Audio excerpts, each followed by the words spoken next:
berkenaan dengan label. Soalan berkenaan dengan label dan juga soalan yang berkaitan dengan drawing.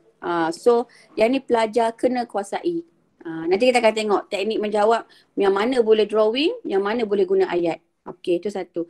And then bila kita kaji balik pattern soalan dan juga kemahiran asas menjawab, dekat sini kita nak mengkaji credibility dan juga ability pelajar tu. Dia punya learning style dia. Sometimes learning style pelajar dia lebih kepada linguistik. Bermaksud dia kalau menjawab, dia akan guna ayat panjang je. Tulis ayat je. Tu cara pelajar tu. Ada setengah pelajar tu dia jenis visual. Bila jenis visual, so teknik jawab dia akan lukis gambar dan juga dia label gambar tu kat mana proses tu berlaku. So kat sini kita perhatikan bahawa soalan SPM sekarang ni kita nak ketengahkan kemahiran pelajar yang pelbagai tu. Dekat situ yang sangat penting lah. So kat sini sebelum SPM pelajar dah kena kenal pastilah kita ni, saya ni keupayaan ke arah mana. So if you know your learning style, it's easy for you to study and to write down ataupun to answer the question based on your ability. Itu yang paling penting. Selain daripada pemahaman konsep. And try to relate the concept of physics dengan you punya real life. Itu asas. Okay. Setakat ni boleh ya? Okay. Cikgu pergi kepada topik teknik menjawab boleh ya? Okay. So topik yang cikgu dimaklumkan berkenaan dengan gravitation lah. Gravitation, the full of equation. Dia sangat penuh dengan equation. Tu yang betul. Wah, bila banyak equation ramai orang takut. Sebenarnya tak perlu takut. Okay. Contoh macam yang cikgu dah share dengan rakan pelajar. Kejap cikgu share kejap. Kenaan dengan apa? Bahan. Okey. Okey, contoh. Yang nota yang cikgu bagi ni ni contoh. Okey, berkenaan dengan gravitation. Okey, nota yang cikgu share ni berujuk kepada teknik dan juga pemahaman asas topik gravitation. So kat sini bila kita kaji balik dalam topik tu, dia banyak formula. Pelajar memang takut dengan formula. So kita tak perlu nak takut, kita kena bermain dengan alfabet. Setiap alfabet A, B, C hingga Z tu dia ada function dia. For example macam F ni, apa maksud F tu? Iaitu gravitational force between two object. Kadang-kadang bila kita masuk dalam topik gravitation ni, kita hanya fikir, oh, it's just between the planets. Bumi, bulan, matahari, Saturn, Mars, Jupiter dan sebagainya. Dia tak semestinya. Sometimes dia ada relate dengan kehidupan kita. How? Cuba you tengok kawan keliling you. Yang kawan duduk sebelah. Gravitational force dia macam mana? Contoh yang cikgu nampak dalam video ni, rakan-rakan pelajar duduk rapat-rapat kan kat sini kan. Ada kawan dekat sini, ada kawan dekat sini. So nampak kat sini, dia punya R dia. So bila R kita rendah, so maka F kita tu akan jadi besarlah daya tarikan dia. Macam mana cikgu tahu daya tarikan dia besar? Sebab kita naik balik dekat situ. So FR kuasa 2, GM1, M2. So kalau kita perhatikan, jika jarak kita berkurang, daya tarikan kita pun makin bertambah. Contoh, kalau kita minat dengan kawan sebelah tu, dudak-dudak belah jantung kita. Tak pun cikgu yang tengah ronda dekat dalam dewan tu, tiba-tiba duduk sebelah you. Tiba-tiba dia terasa tersentak. Kat situ ada daya tarikan tu. The force between you dengan cikgu tersebut. Macam tu maksud dia. So benda ni tak semesti antara planet. Sebab bila kita terlalu fokus pada planet, kita lupa diri kita dengan sekeliling. Ada daya tarikan yang bertindak ke atas kita. So inilah the function of the formula dan juga berkaitan dengan kehidupan kita. Okay. So nilai yang ni macam universal gravitational constant, kita tak perlu ingat lah sebab ini akan diberi. Kalau kita ingat, Alhamdulillah, sangat bagus. Itu dia punya konsep dia. Okay. Contoh kat sini kan yang cikgu dah keluarkan. Okay. Jika mass tu bertambah, what happen to the gravitational force? Mass bertambah, gravitational force dia pun akan jadi bertambah. And then the most important, you kena tahu kat mana direction yang terlibat kat situ. So tarikan dia dekat sini. Tarikan dia ke sini. So bila kita nampak daya tarikan dia dekat situ, dia merujuk kepada it has the same force but at opposite direction. So that's why dia dalam equilibrium. Bila kata dalam equilibrium, iaitu net force dia adalah zero. Nampak tak? Net force dia adalah zero. Yang ni kita belajar dalam gravitation berkenaan dengan net force sebab daya tarikan dia adalah ke arah sini tapi opposite direction. So it have the same force yang sama. So nanti bila masuk force and motion tu, you dah faham dah konsep keseimbangan daya. Dalam bumi pergerakan planet mesti ada daya yang balance. Kalau tak balance akan berlanggar lah all the planet dekat atas tu. Hancurlah keadaan kita nanti. Macam tu lah maksud dia. And kalau you perhatikan jugalah kan, sini bumi, contoh, katalah yang ni, kat sini planet Mars katakan. Okay, yang ni Jupiter contoh, sini Mars kan. Cikgu letak kata sini Mars. Okay, ni Jupiter contoh. And then dekat sini ada lingkaran asteroid belt. Asteroid belt dekat kawasan sini. Okay, Mars, Jupiter betul lah. Ini asteroid belt katakan. Okay, because adanya daya tarikan itu pada opposite direction dia akan sentiasa bergerak. So dia boleh mengelakkan daripada asteroid tu terlantun keluar masuk ke bumi. Itulah kelebihan dan juga istimewanya yang Allah ciptakan setiap rantaian yang ada dan juga orbital yang ada dekat situ. Kita tak nampak tapi kita boleh rasa kehadirannya. Hebat tak? Dia punya fungsi dan juga daya yang bertindak dalam kehidupan kita sebenarnya. Okay. So kita refer pada soalan. Macam mana kita nak jawab kan? Okay. Cikgu susun soalan ni based on number question. So kalau soalan ni nombor 2, bermaksud total markah dia adalah 5 markah. Itu maksud dia. Okay. Contoh soalan ni kan dia kata meaning of gravitational force. Okay, meaning gravitational force. Okay. So meaning dia adalah universal force acting on two bodies. Okay. Itu daya yang bertindak antara dua objek. So ini adalah F lah. Kebetulan gambar rajah dah dilabelkan. Ada label F dan F. Andai kata pelajar lupa apa maksud gravitational force. Kan? On the diagram, pelajar boleh labelkan. You bulatkan kat sini, you labelkan force between two object. You boleh nampak kan? Sebab soalan dah label kan. So you boleh maklumkan dekat sini kalau kita terlupa lah kan. Kita bulatkan dia dekat sini. Lepas tu kita maklumkan. Iaitu force acting between two object. Andai kata kita terlupa nak guna universal force. Objek tu tak semestinya planet dan sebagainya kan. Kadang-kadang manusia. Itu contoh. Force acting between two object. Okay. Itu syarat yang utama. And then andai kata pelajar tak ingat juga apa maksud gravitational force. Dia tak keluar perkataan ni. Dia pun tak keluar perkataan ni. Tapi dia tiba-tiba dia nampak this formula. Tiba-tiba dia nampak this formula. Pelajar boleh tulis formula tapi dengan syarat, dia ada syarat dia.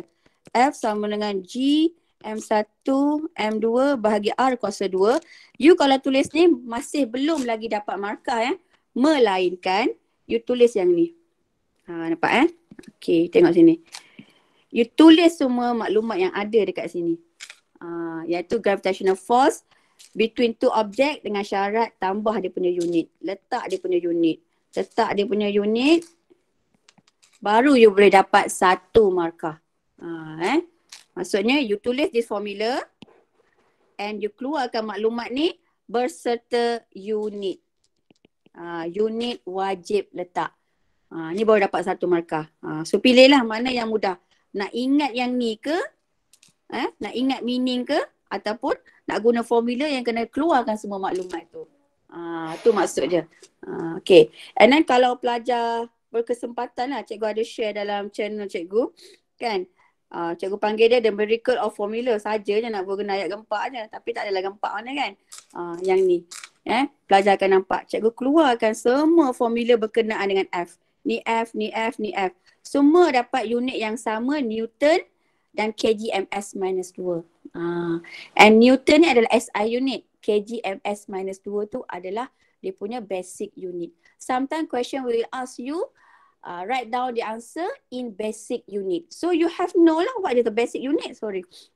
And also you have know, kena tahulah apa itu unit dalam SI unit. So ni semua F.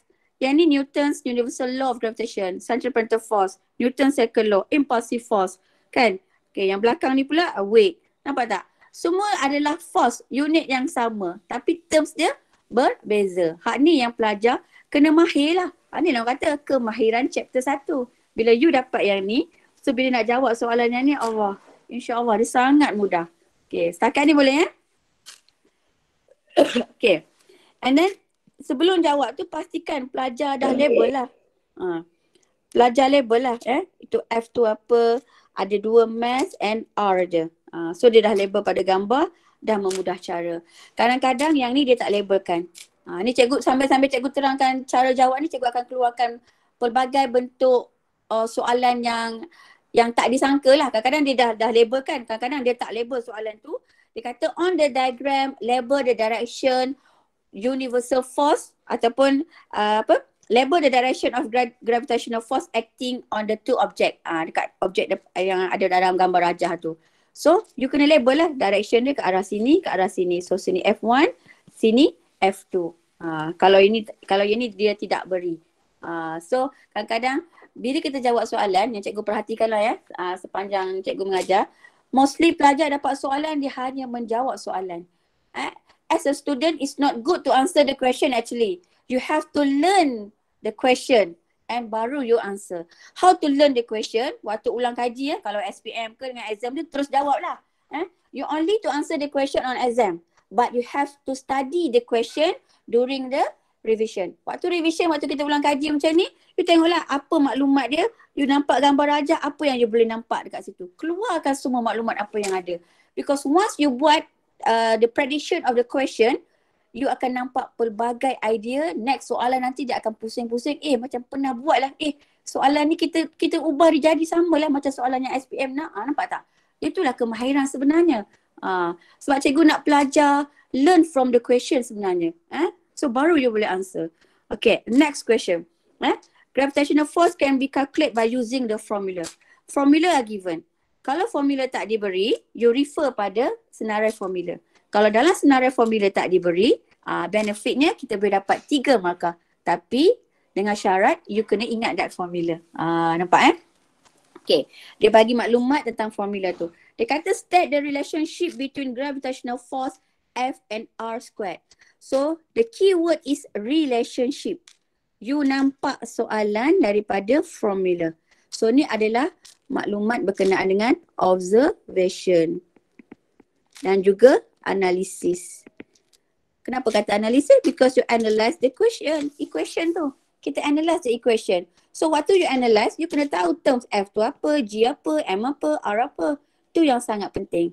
Bila kata relationship, dalam kepala dah terus set dah. Oh, relationship kena guna ayat hypothesis. Kan bila biasa buat amali tu dah tahu dah. Hypothesis maksudnya kita observe lah. Kan apa yang berlaku kan dalam eksperimen tu. So kalau yang ni, kalau cikgu jawab lah, R increase, F decrease. Itu baru boleh dapat markah yang pertama. Okay. Mungkin ada pelajar kata, kalau pelajar tanya, cikgu kalau saya nak jawab F decrease linearly dengan R ataupun inversely proportional, okay, kita tak akan terima. Bila soalan ada berkaitan dengan directly ke, inversely ke, ataupun increase linearly ke, yang ni kena refer pada graph. Tolong take note hati-hati.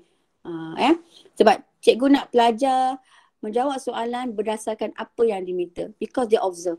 Takkan contohlah you tengok, you pergi keluar kan, pergi outing ke apa, tengok kat sungai tu banyak ikan. Oh, you nak kata sungai tu directly proportional because apa-apa katakan. Tak boleh lah macam tu. Because you observe, you nampak. So bila kita observe, kita dah dapat idea dari segi dia punya MV dan juga dia punya RV. Yang tu yang sangat penting.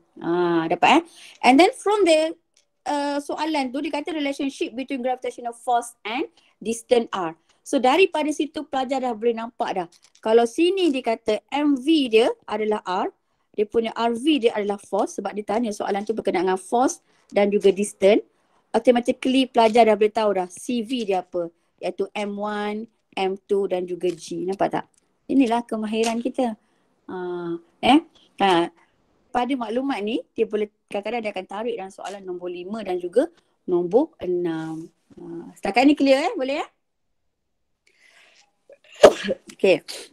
And then bila soalan calculation. Okay, calculation. Calculate the gravitational force. Okay, kalau kita lihat pada pemarkahan dia letak 2 markah. Okay, markah pertama dia merujuk kepada kita masuk nilai. Markah kedua, wajib unit. Unit sangat penting. Kadang-kadang tanya, kenapa unit penting cikgu? Macam hari tu cikgu ada dengar taklimat macam IGCSE kan kata, sometimes unit diterima, sometimes unit tak ada pun boleh dapat markah. No. Kalau dalam SPM, kita tetap nak ada unit. Unit wajib. So cikgu pun dapat maklum daripada rakan-rakan yang IGCSE pun kata unit wajib. Kenapa unit wajib? Because unit ni akan memberitahu apa physical quantity yang kita nak. Kadang-kadang kalau kawan tanya kan, jawapan dia apa? You hanya bagi tahu macam ni, 2.47 kali 10 negatif 7. You salin je jawapan ni. Tapi tak tahu apa benda tu. Kadang-kadang soalan yang boleh tanya, name the physical quantity from the calculation that you have stated. Yang you dah kira tadi. Apa dia? Force ke, gravitational force ke, apa dia ke, dia akan tanya. Sebab unit tu memain peranan. Dia ibarat seperti identiti kepada fizik lah. Macam kita lah kan. Nama tu merujuk kepada identiti kita. Takkan orang nak panggil, orang panggil sorry kalau cikgu guna bahasa yang tidak elok kata hoi kan. Orang marah kan. Macam tu lah. Kalau F tu boleh bercakap, nama kita force gravitational force. Unit kena ada. Kalau dia boleh bercakap, terkejut kita kan. Tu contoh. Sama juga macam kita. Kalau orang panggil kita hoi, kita marah kan. Tu maksud dia merujuk kepada identiti kita. Kalau orang panggil tu, oh Azman, okay. Kita tahu, oh budak tu. Okay. Kita tahulah sifat dia macam mana kan. Dengan tu, dengan ni kita boleh tahu identiti dia. Tu yang merujuk kepada unit dia. Okay, setakat ni jelas konsep asas dalam fizik. Okay, and then bila masuk nilai, tolong hati-hati. Dekat bahagian sini yang cikgu perhatikan, ramai pelajar kadang-kadang careless. Bila kita perhatikan bila topik gravitational ni, gravitation ni, dia formula dah cantik dah. Tapi masalahnya sebab dia menggunakan nilai kadang terlalu kecil, sebab negatif, nilai yang terlalu besar dan menyukarkan dalam penggunaan calculator. So tolong hati-hati. And then yang bahagian sini R tu kena kuasa 2.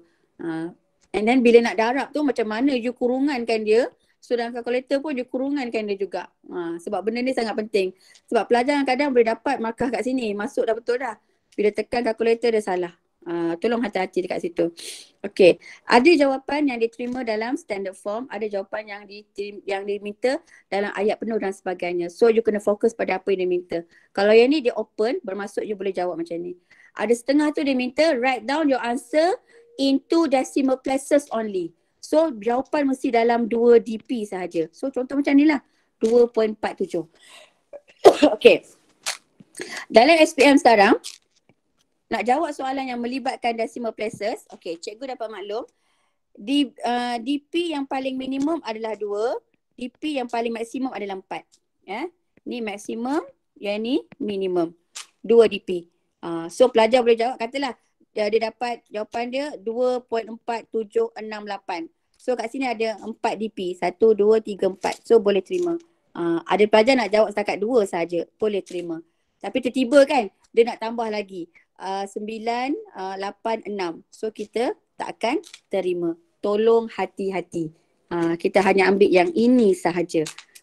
Cikgu biasanya kalau dengan pelajar cikgu kata, jangan salin satu kalkulator tu. Refer berapa nilai yang diberi.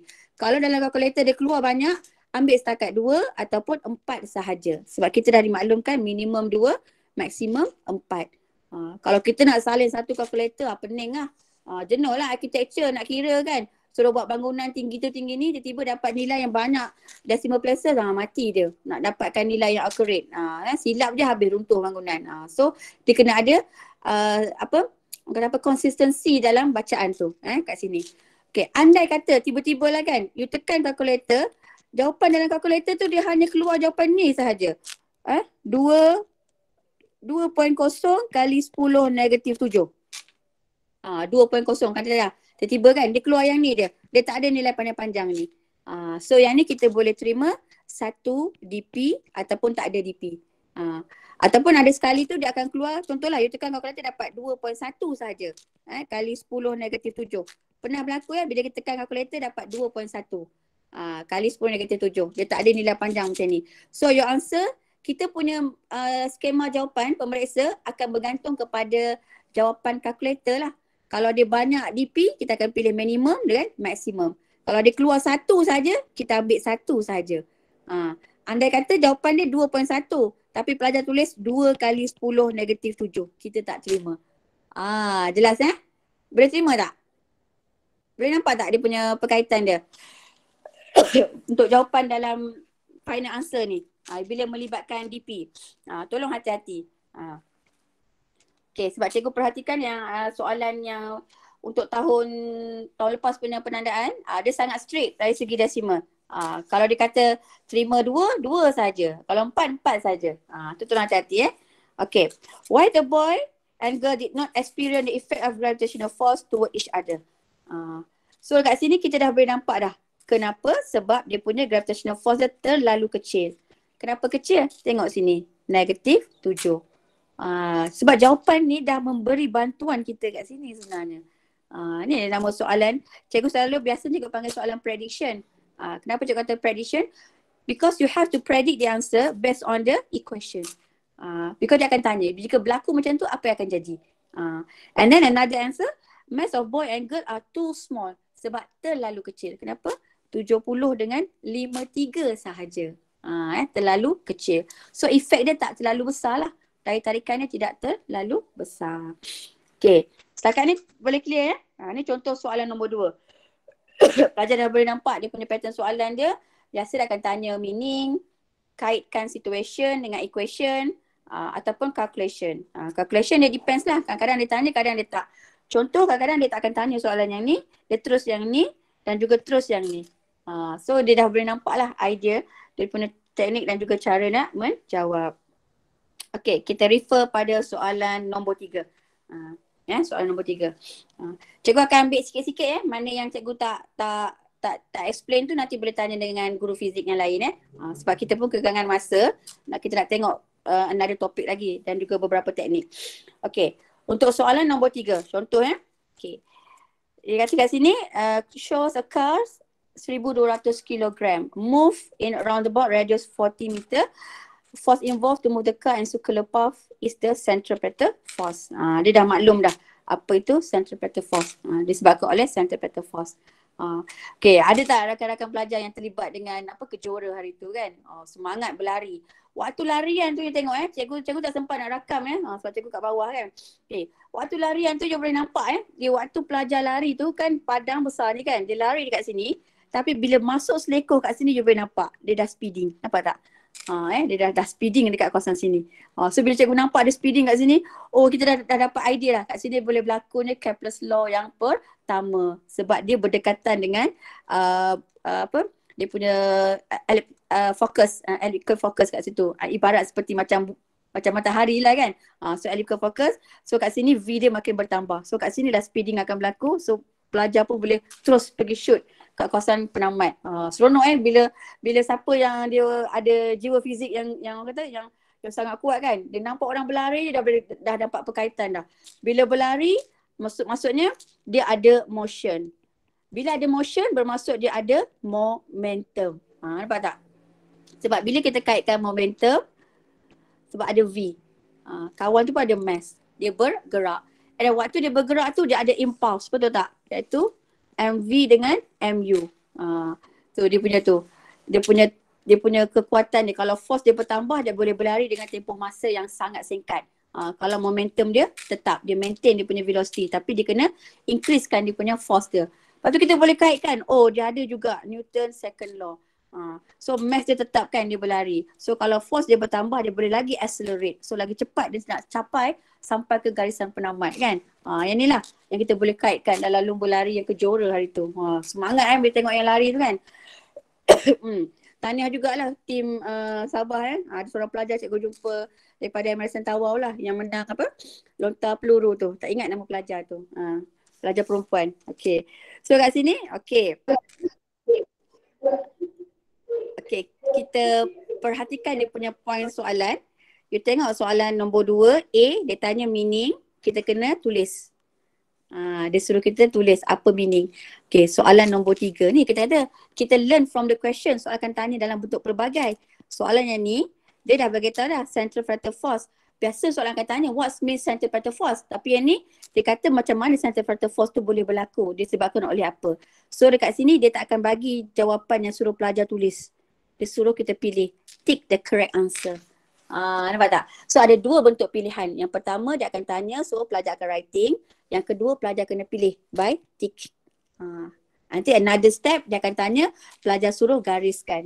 Nampak tak? So kat situ you dah nampak dah dia punya pattern dia. Sama ada menulis, tanda tick mana yang betul ataupun underline the correct answer. So ada 3 pattern untuk soalan berkaitan dengan meaning ataupun kesan dan juga akibat dalam satu sistem tu lah, dalam soalan yang ditanya. Okay, centripetal force exerted on the car caused by the friction of the car tires and the road surface. Kawasan kat sini lah friction. Kalau soalan, kadang-kadang soalan akan tanya, on the diagram, label the centripetal force acting on the car. Okay, ni kawasan roundabout kan. Kat sini dia punya center dia kan. So pelajar kena labelkan kat mana force dia. Soalan yang terbaru ni kan dia berkenaan dengan centripetal force, pelajar have to labeling. So kalau soalan yang cikgu bagi ni dia tak minta label, tapi you tambah je lah, you labelkan. Sebab bila you tambah bermaksud dekat situ you faham, oh soalan berkenaan dengan centripetal force. Kalau yang ni kat mana dia centripetal force dia? Kat sini F. Katalah sini kawasan bulatan tu kan, kat sini lah center dia. And then bila dia bergerak dia akan berlalu kat sini. So ni adalah dia punya V dia. So bila you buat benda ni bermaksud you learn. You nampak, oh kat situ lah situasi dia. So bila you jawab soalan dah memudah cara. Nampak tak? Boleh dia punya aplikasi dalam teknik menjawab. Tu yang kita nak tu. And then dia bagi radius 40 meter. Okay, the car move with constant linear speed. Okay, dia kata constant linear speed 15 ms minus 2. Okay, calculate the centripetal force acting on the car. Okay, so kat sini formula dah diberi dalam equation. Ni bahan cikgu dah letak skema siap-siap lah. Okay, dalam formula dah diberi dalam equation. Okay, cikgu dapat maklumat daripada rakan. Untuk kemahiran menjawab, walaupun markah ada 2 markah sahaja, kalau cikgu lah, cikgu wajibkan pelajar tulis formula. Kadang-kadang bila pelajar tulis formula, dia tengok tahun. Kadang-kadang pemeriksa tak kejam Kadang-kadang bila pelajar tulis yang ni, ramai pelajar tak dapat yang ni, dia akan bantu. Mungkin yang ni dia akan ambilkan 1 markah, tapi jawapan pelajar boleh dapat. Kadang-kadang kalau pelajar tak dapat, dia letak formula saja, tak dapat 1 markah kat situ. 1 daripada 2. So, letaklah formula dia. Sebab benda ni sangat membantu sebenarnya. Tak kisahlah formula tu sama ada susah ataupun senang, tolong letak. So cikgu harap, saya pun berharap lah untuk rakan-rakan cikgu fizik, wajibkan pelajar letak formula. Sebab benda ni akan membantu pelajar untuk mengelakkan daripada kesilapan waktu menjawab. Okay, daripada formula ni kan, centripetal force, kita dah boleh nampak dah. Kalau dapat lah kan, sebab cikgu suka bila main-main formula ni, kenapa tau? Cikgu lebih suka kan bila pelajar dapat formula, contoh F sama dengan MV kuasa 2 bagi R. Okay, kita selesaikan macam mana tau? F tu berkadar dengan M, F tu berkadar dengan V, F tu berkadar songsang dengan R. Kemahiran ni sangat penting, kenapa? So daripada F berkadar dengan M, pelajar dah boleh nampak tau. Oh kalau sini M, sini F. So graf dia akan naik. Kalau V pula, so sini F, sini V, graf tu akan naik. Kalau F dengan R, okay. So kita letak R sahaja. So sini F. So graf tu akan macam ni. Kalau kita letak 1 per R, so sini F, graf tu akan macam ni. So setiap formula, kalau dapatlah kan yang cikgu dah letak formula tu, pelajar buat semua benda macam ni. Because kadang-kadang dia akan tanya, kan, if mass of the car increases, what happen to the centripetal force? So you tak payah nak pening kepala nak jawab because you dah faham ni, Oh, kalau mass of the car tu bertambah, centripetal force dia pun akan bertambah. Lepas tu, give an example. Kan kata ni kereta kan, nak bagi example apa? Lori lah, bus lah, ataupun heavy vehicles. So dia dah boleh nampak prediction dekat situ dah. What will happen to the movement of the car, kan? Bila berlaku, suddenly berlaku accident dan sebagainya. Dia terlanggar something, what will happen? So dia akan jerk forward ke Y. Give effect of inertia kat situ. So pelajar kena kaitkan bila kes kat sini kan, dia bukan sahaja dia tanya berkenaan dengan centripetal force dia akan tanya berkaitan dengan inertia, the movement, the momentum sometimes. So pelajar kena alert setiap pergerakan because kat sini berlaku dekat kawasan bumi yang kita dah alami setiap masa. You bergerak roundabout dan sebagainya. Kalau yang melibatkan dekat angkasa, kita akan fokus pada centripetal force, acceleration, centripetal acceleration. At the same time kita akan kaitkan dengan gravitational acceleration. Dia beza kat situ. Tapi yang ni, situasi ni berlaku dalam kehidupan kita. So bila dalam kehidupan kita, semua benda ni kita kena saling kaitkan. That's why we have to, orang kata apa, imagine lah. Kita imagine benda tu, oh macam tu sebenarnya. Boleh Okay. Ni kalau dapat buat tau. Kalau dapat buat. Cikgu dengan kelas cikgu buat juga dengan pelajar cikgu. Sebab benda ni kemahiran asas. Okay. So bila kita selesaikan, berbalik pada soalan B1. Okay, masuk nilai markah pertama dan markah kedua. Tolong take note unit wajib. Okay, boleh pelajar semua? Okay. Kalau boleh ada respon lah kan bila cakap dalam komputer ni. Banyak kita cakap seorang-seorang je kan. Okay. And then soalan explain. Okay. Bila explain, okay, cuba perhatikan. Dia letak 3 markah. Dekat sini yang kita takut ni. Mostly kat bahagian sini bila kita perhatikan, dia dah lembaga penggubah soalan ni dia dah bijak dah. Dia akan letak soalan yang terus merangkum 3 markah. Kat sini kadang-kadang kalau orang panggil macam killer question lah. Kalau kita tak faham, habis kita akan hilang 3 markah. So itu yang kita takut tu. Kes soalan ni pernah ditanya. Mara pernah keluarkan soalan ni. Cikgu tak ingat tahun bila, tapi dia berkaitan dengan soalan sea breeze dan land breeze. 3 markah dia pernah tanya. So kat sini, so bila kita nak jawab, why although the car move with constant speed, the car experience an acceleration. So dekat sini dia merujuk kepada constant speed. Kat sini kan. Kat sini dia bergerak pada constant speed. Dia bergerak pada constant speed. Okay. Constant linear speed. Okay. Sorry. Okay. So kat sini constant linear speed. Waktu dia bergerak tu, nampak tak? Waktu dia move tu, dia ada berubah direction. So V dia kat sini. So dia berubah direction, V dia dekat sini. Dia akan ikut tangent lah. So V dia kat situ. Dia bergerak. So kalau dapat lah kan, bila you buat lukisan kan, you buat pergerakan kenderaan tu, V dia kat sini. So V dia kat sini kan. So dia kata direction dia berubah. Nampak tak? Yang kita buat ni kan, direction dia berubah kan. Pergerakan dia, direction tu berubah. Bila direction tu berubah, bermaksud velocity dia berubah. So bila velocity dia berubah kan, and then dia akan experience acceleration. So produce acceleration because rate of change of velocity. So dekat sinilah kemahiran asas chapter 1 tadi tu. You faham direction is change because dia ada vector quantity kan, perubahan arah. Bila kata velocity, displacement, a rate of change of displacement. Displacement tu ada because the vector. Because velocity to change, dia ada acceleration. Because acceleration tu V bagi T. Nampak tak? Dekat sini kemahiran dia. Chapter 1. Nampak Form 4 punya. Tu dia punya maklumat asas. Nampak macam, oh boleh jawab ke ni kan? Dia ada constant speed. Kita tengoklah pergerakan tu. Mana ada orang bergerak arah dia tak berubah kan? Dia akan berubah dekat situ. So dia ada velocity. Melainkan kalau pergerakan dia pada speed yang berbeza. Itu contoh. Ini pattern soalan nombor 3. Okay, kita tengok soalan nombor 4. Topik gravitation. Okay, yang ni dia letak 9 markah. Ni pattern soalan 9 markah. Okay, kita tengok Okay. So kat sini contoh soalan gravitation ni dia nak kata tough, tak adalah tough sangat. Sebenarnya okey sebenarnya. Dia tak susah. Janji kita seronok buat. Kalau dapatlah cikgu fizik Tawau boleh share dengan pelajar soalan final form 5 tahun lepas punya. Yang semester 1 tu ada berkenaan dengan centripetal force antara planet Mars dia ada bulan dia. Phobos dengan apa tadi cikgu tak ingat. Berkaitan dengan jarak antara bulan Mars tu. So mana bila jarak dia besar ke jarak kecil ke, apa yang berlaku, apa daya yang bertindak, ada soalan tu dalam final form 5 tahun lepas rasanya. Okay, so kat sini 75 kg surface of the earth. Soalan ni best. Okay, dia berada dekat surface on the earth. Macam baru-baru ni lah cikgu tengok ada orang viral dalam TikTok lah. Konon dia berjalan dekat atas bulan.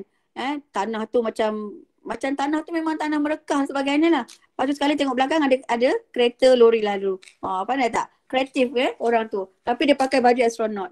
Tu astronot tu. Kelakar tengoknya. So ni astronot berada di atas permukaan bumi. Okay, show the data related to the earth. Okay, dia ada mass of earth, radius dan juga gravitational constant. Okey, ini maklumat yang diberi, so kita tak perlu risau. Okey, tapi kena hati-hati. Bahagian radius of earth ni kadang-kadang kita selalu terlepas pandang. Yang ni dia guna meter. Kadang-kadang dia tak guna meter. Dia terus guna kat sini kilometer. Tolong hati-hati. Yang ni kemahiran ni you all dah belajar. Kemahiran ni you all dah belajar dalam pertukaran unit masa lower form. Bila naik form 4, kita tak ulang lagi. Tapi tak tahulah kalau mata tawau ada ulang. Macam TGB kita ulang. Sebab benda ni sangat penting. Pertukaran unit sangat penting, especially dalam chapter gravitation, light and optic. Satu lagi topik apa? Elektronik. Satu lagi topik quantum. Yang tu sangat penting. That's why kita akan ulang balik benda ni. Teknik menukar unit. And then tolong perhatikan. That's why cikgu kata cikgu ulang balik ayat tu kan. Kita learn the question. Bukan nak menjawab kita learn the question. Kenapa kita kata learn the question? Because bila you learn the question, you akan nampak setiap maklumat yang diberi. Contoh dia bagi unit meter. Bila dia dalam unit meter, perhatikan berapa dia punya prefix dia. Alhamdulillah. Ataupun nilai yang diberi dalam indeks tu. Okay. Okay, soalan dia kata, calculate the gravitational acceleration at the surface of the earth. Okay, so ini formula dah diberi dalam senarai formula tu lah. Okay, dia minta acceleration bila berada di pada permukaan. Bila berada dalam permukaan, so pelajar kena ingat M ni merujuk kepada jisim planet tersebut. Jisim planet tersebut. Andai kata astronot ni dia berada dekat sini. Dia berada di atas sini contoh. So nilai M ni tetap jisim bumi juga. Sebab untuk equation ni dia merujuk kepada objek yang di orbit. Objek yang di orbit. Yang ni mengorbit, ni yang di orbit. Ni kita yang mengorbit dia. Ni yang di orbit kan. So objek dia lah. So kena hati-hati. So dalam term tertentu tu kita kena faham setiap istilah yang kita pakai tu. Okay, tu satu. Okay, so R ni, okay, bila kata R tu dia guna radius of earth. Maksudnya pelajar dah nampak dah di center dia. So daripada sini pelajar dah kena faham lah macam mana nak dapat dia punya ni kan. Dapat gambar ajar conteng je. Sini R, okay, yang ni merujuk kepada H kan. So dapat kat sini. Lepas tu you gariskan lagi kat sini. So sini adalah R. Mana R tu sama dengan R besar tambah dengan H. So bila setiap alfabet tu you dah tahu function dia, memudah cara lah on the diagram tu you nak contengkan dia, nak labelkan. So bila jawab soalan you tak akan ada masalah. And then bila you selesaikan, you akan dapat jawapan dia MS minus 2. Unit ni boleh refer dalam channel cikgu yang cikgu share tadi lah. Yang kat sini kan. Yang berkenaan dengan apa? Formula G tu. Contoh yang ni kan. You nampak G yang ni unit dia MS. G yang ni unit dia MS juga. A unit dia MS minus 2. Nampak tak? So G ni kan you boleh nampak dah. So dah ada perkaitan. So cara penentuan unit tu. So tak payah dah kita nak pening kepala. Tapi kalau pelajar yang dia dah nampak perkataan acceleration to final tu dah tahu dah. Oh unit dia MS minus 2. Tu satu. Okay. And then kalau dapat lah kan masa cikgu ngajar student cikgu untuk topik yang ni kan, kita test tau. Kita test, kenapa kita test yang mana? Kita test yang bahagian sini. Okay, cikgu tunjukkan yang ni bahagian ni. Yang ni astronot. Okay. Contoh ni tadi, yang astronot berada dekat permukaan bumi tadi tu. Yang kita buat tadi kan. Okay. Yang ni kalau astronot tu dah naik ke atas angkasa. Katalah dia pergi dekat ISS. Yang dekat sini ni, kadang-kadang kita kena muhasabah diri kan. Dia berada dalam permukaan bumi. Bila berada dalam permukaan bumi tu kita try lah.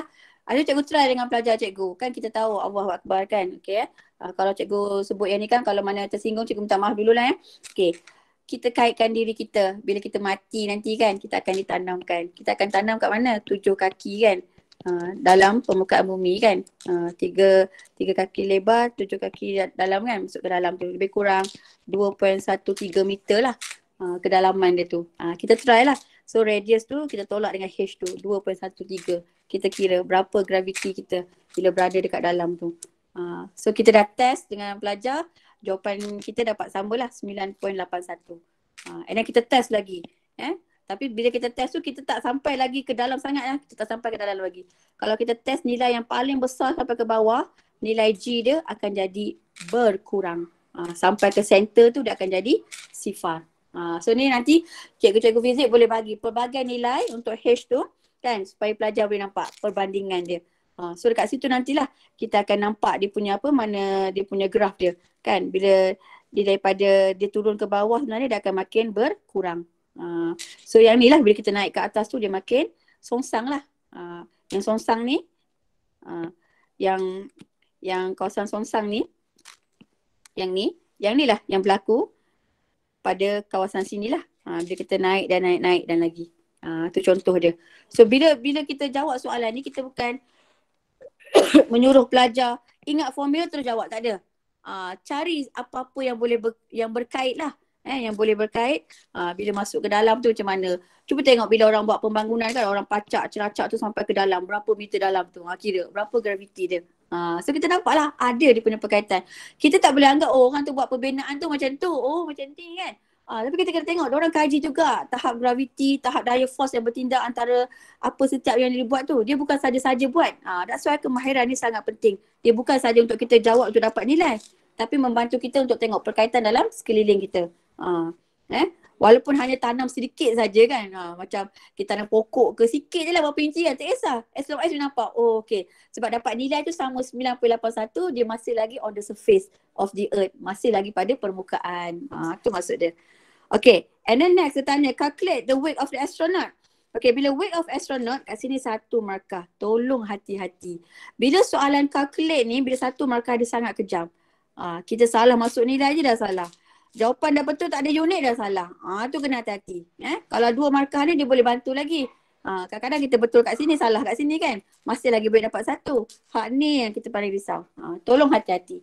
Okay, bila dia kata weight of astronaut, tolong refer balik maklumat yang diberi. 9.77. Sebab dia kata acceleration surface of the earth untuk astronaut tu.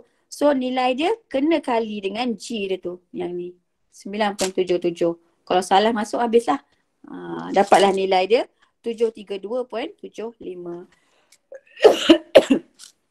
Okay.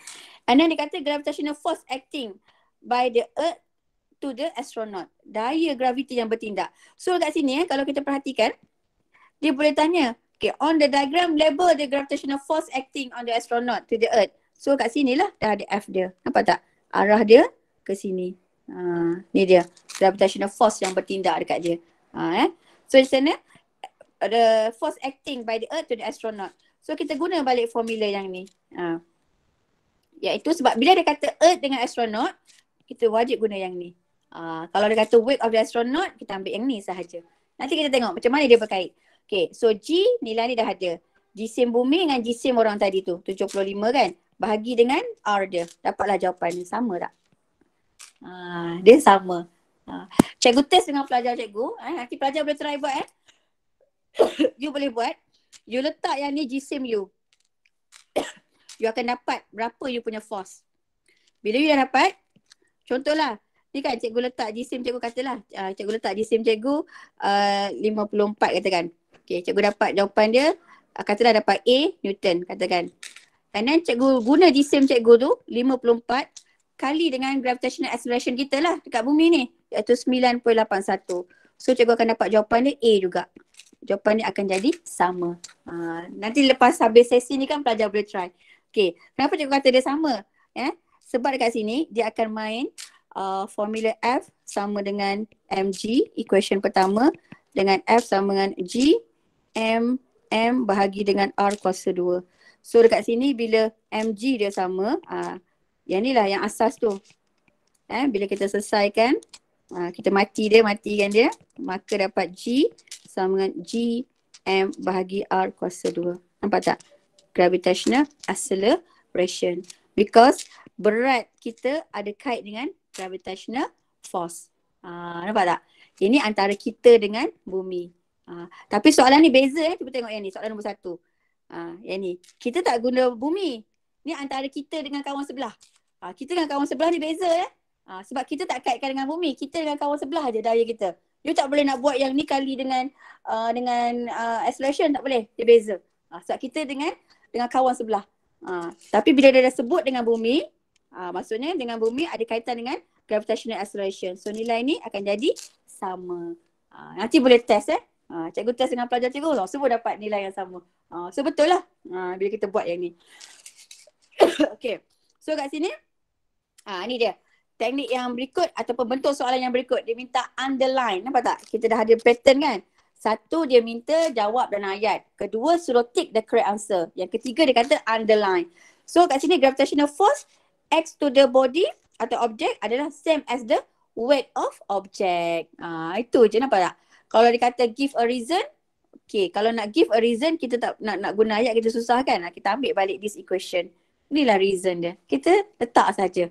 Dalam fizik, sometimes ada reason dia kita boleh jawab guna ayat. Ada setengah reason tu dia tak perlu ayat. Dia main ni sahaja. That's why kalau you perhatikan orang fizik, especially kalau kita nampak lah macam Einstein kan, Tesla dan sebagainya, dia orang tak akan terang fizik tu dia guna ayat, tak ada. Orang nampak formula dia dah tahu dah. Oh, tu maksudnya. Kalau doktor nampak tulisan cacing tu, dah tahu buat apa pakai. Tapi fizik, nak tahu orang tu faham, oh you bagi ni je. Okay, faham, jelas. Habis dah. Itu masuk orang fizik. Nampak dia beza kat situ. Okay. And then kat sini,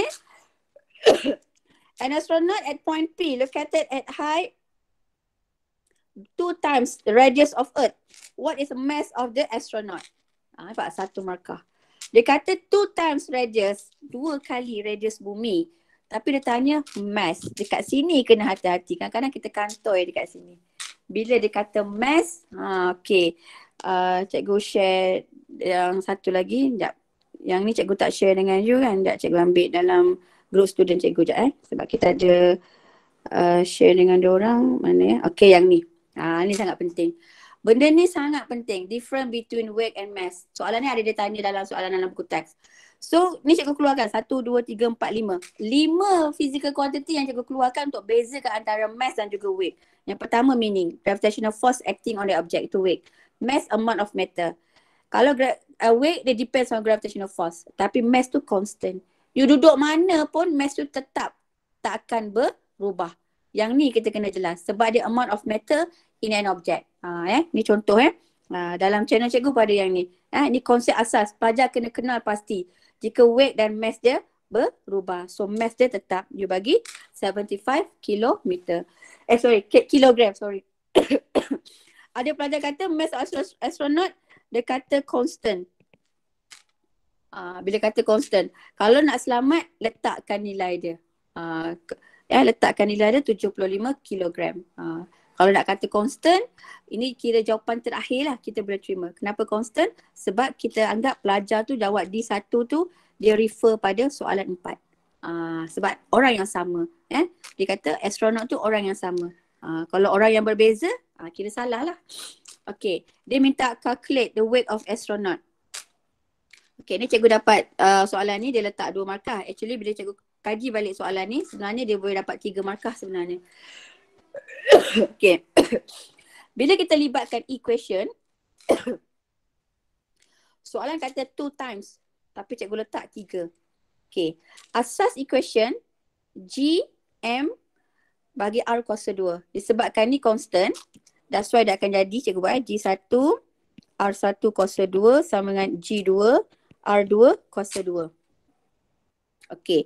Yang ni kita anggap untuk bumi lah. Okay. Yang ni kita anggap bila dia berada pada P. Okay. Tapi kenapa cikgu letak 3R? Padahal dia 2 times. So kat sini lah kita kena tengok. Okay. Kat sini kan? Okay. Cikgu guna warna lain, warna merah Okay. Yang ni 1, yang ni 2. Dia kata 2 daripada R. So yang ni yang ketiga tu. That's why ada 3. Dapat Dia kata P tu 2 kali R kat sini. Ni 2 kali R. Sini R, sini pun R. So jarak ni 2R. Tapi kita nak kira R tu adalah daripada center sampai P. So kita kira ada berapa R? 1, 2, 3. Itu maksud dia. That's why dalam ni kita letak 3. Nampak itu dia punya reason. Okay. So bila kita jawab, kenapa dia akan keluar jadi macam ni kan? Yang ni kan? Okay. Ni asas ni sebab dia constant. Kita boleh matikan dia. Sebab R ni kita naikkan ke atas. Naikkan dia ke atas jadi macam ni. So dia equal lah. Dia equal. So bila kita selesaikan secara matematik, ni kemahiran matematik sangat penting lah. Kan? Contoh yang ni kan, bila kita buat. Ni G1 bahagi dengan R2 kuasa 2 sama dengan G2 bahagi dengan R1 kuasa 2. Okay. Disebabkan sini 2 kali, maksudnya sini jadi 3 lah. Dekat sini kan. So jadilah yang ni. Tu maksud dia. So bila kita nak kira G2, so bila G2, matematik dia G1, okay, R1 dikuasa 2 bahagi dengan 3 R2 dikuasa 2. So cikgu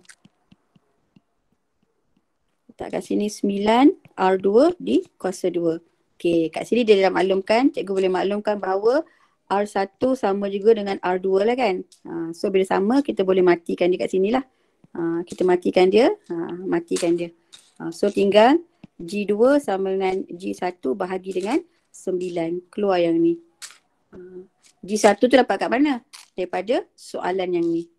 Graviti bumi tadi tu. Tu yang asas tu. So soalan ni ada agak tough sedikit. That's why kalau boleh kat sini kan kita letak 3 markah kat sini lah. Tapi sebenarnya kemahiran dia that's why bila jawab soalan ada satu formula tu, kalau cikgu sempat share lah kalau tak sempat ni kan, kalau cikgu ingatkan cikgu share dengan cikgu Yati nanti. Penggunaan konsep formula. Kadang-kadang yang ni pelajar kena tahu macam mana boleh kaitkan dengan dia tu. Pelajar tengok asas dia. Sebab bila GM tu nilai dia adalah constant. G tu constant, M tu sebab dekat bumi lagi. That's why kita boleh matikan dia. Tinggallah ada G dengan R kuasa 2. Ini adalah kemahiran yang paling penting lah pelajar kena kuasai. Okay, setakat ni boleh clear ya? Ini salah satu contoh lah. Soalan gravitation untuk soalan nombor 2, nombor 3 dan juga soalan nombor 4. Ini pattern contoh soalan nombor 4. Tapi yang ni dia lebih banyak calculation. Sebenarnya dalam SPM calculation tak adalah banyak lah. Cikgu keluarkan pattern soalan ni cikgu ambil daripada soalan Cikgu Ahmad untuk mengetengahkan pelajar dalam kemahiran penggunaan formula dan juga memasukkan nilai dan juga perkaitan. Sebab kemahiran formula sangat penting sebab you dah belajar dalam AdMath sebenarnya. Tentu sahkan formula tu, pusing-pusing formula tu, itu adalah kemahiran sebenarnya. Setakat ni boleh kan insyaAllah Cikgu laju ke? Kalau tak faham tanya insyaAllah cikgu cuba. Okay. Next question. Next pattern soalan merujuk kepada topik cahaya. Kalau pelajar perhatikan cikgu bagi ni berserta dengan jawapan sekali. Sebab kalau kita nak discuss memang tak sempat lah. Okey, yang cikgu dapat tahu sepanjang mengajar dan juga sepanjang penandaan start daripada tahun 2015 hingga sekarang alhamdulillah, yang kita perhatikan lah ataupun sebelum menanda lagi pun cikgu dah dimaklumkan dengan rakan-rakan cikgu senior lah. Bila kita kaji balik soalan SPM yang lama-lama tu, topik cahaya adalah topik wajib keluar dalam SPM. Topik like ni. Yang cikgu dapat tahu. Macam contohlah kan kita yang terbaru ni kan, kita ada sesi batch yang pertama, batch kedua kan sebab ada COVID kan. Batch yang pertama ada soalan live. Batch yang kedua pun ada soalan live. Itu orang kata. Orang kata soalan ni memang orang kata apa wajib keluar. Kalau kita tak perlu nak tengok batch yang pertama ke kedua ke untuk SPM tahun lepas tak perlu. Kita boleh tengok yang dulu-dulu punya soalan pun memang akan ada soalan topik cahaya ni. Light and optic. Famous soalan total internal reflection. Yang ni cikgu keluarkan 8 bentuk soalan. Yang ni 8 bentuk soalan yang biasa ditanya dalam soalan total internal reflection. Tapi dia akan ubah dalam pelbagai cara lah. So kalau kemahiran ni pelajar dapat, insyaAllah kalau keluar soalan pattern ni kita tak ada masalah. Okay, the most important soalan nombor 1 ni adalah asas kepada total internal reflection. State 2 condition, how total internal reflection occur. So bahagian sini pelajar kena jelas lah di mana cahaya tu akan bergerak daripada higher optical density to lower optical density. And then the second, incident angle more than critical angle. Itu syarat dia. And then kalau kita lupa kan, perhatikan balik glass block tu. So bila masuk topik light and optic tu kan, pelajar kena nampak, dia mesti ada istilah penggunaan optical density. Density dengan optical density berbeza. Bila density dia refer kepada amount of matter iaitu mass. Kan bila optical density tu dia merujuk kepada amount of light ray can pass through to the object tu. Berapa banyak cahaya boleh tembus ke dalam sesuatu objek tu.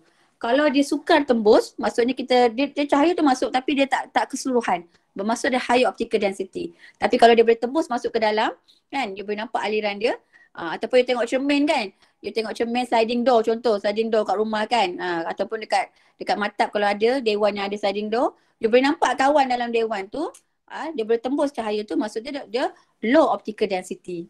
Cikgu suka kaitkan ni dengan tinted kereta lah kan. Bila tinted kereta seronok sikit, nampak macam gelap je kan. Orang luar tak nampak. Orang dalam boleh nampak apa yang kita buat kat luar tu. Tu contoh. And then how total internal reflection occur through the glass block. Macam mana dia berlaku. Explain macam mana berlaku dalam prism and explain dalam fiber optic. Yang ni memang kerap tanya. Dia bukan maksud kerap tanya, oh tahun ni mesti keluar. Tak. Dia kerap tanya tu maksudnya pelajar faham dia punya konsep dia. Macam mana cahaya tu bergerak. Tu kena berbalik kepada nombor 1. Nombor 1 dan juga nombor 2 ni. Tu dia. And explain how the mirage occur, diamond sparkling. Diamond sparkling ni dah lama soalan ni. Terbaru pun keluar yang tu. Different between glass and diamond. And then from the diagram ni, macam mana kita nak determine refractive index of the glass block. Yang ni. Yang ni cikgu bagi latihan kat pelajar cikgu kan. Ramai yang macam confused nak jawab.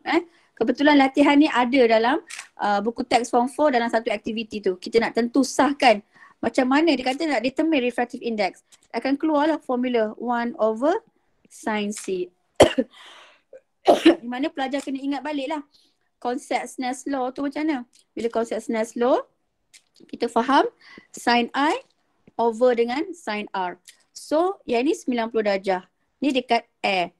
Okay, kalau kita perhatikan N, sin I kita. I ni dengan syarat dia dekat air. Yang ni dekat medium. Dekat sini yang kita selalu tersilap. Kita hanya ingat I tu selalu incident. Bila kita ingat incident salah lah. Dia I tu dia mesti datang daripada lower optical density. Kalau situasi ni air lah. Kalau dia air, so sin 90. Bahagi dengan sin theta. Pada gambar rajah ni kan. Okay. Sebab theta ni merujuk kepada critical angle jika refracted angle dia 90 degree pada lower optical density. So kita selesaikan, dapatlah 1 bagi sin theta. So equal lah dengan sin C. Di mana yang ni adalah C. Nampak tak? Kalau soalan tanya yang ni, cikgu mengharapkan soalan ni tanya 4 markah. Wah, cikgu rasa seronok sangat. Ini kemahiran asas sebab pelajar nampak macam mana nak main equation.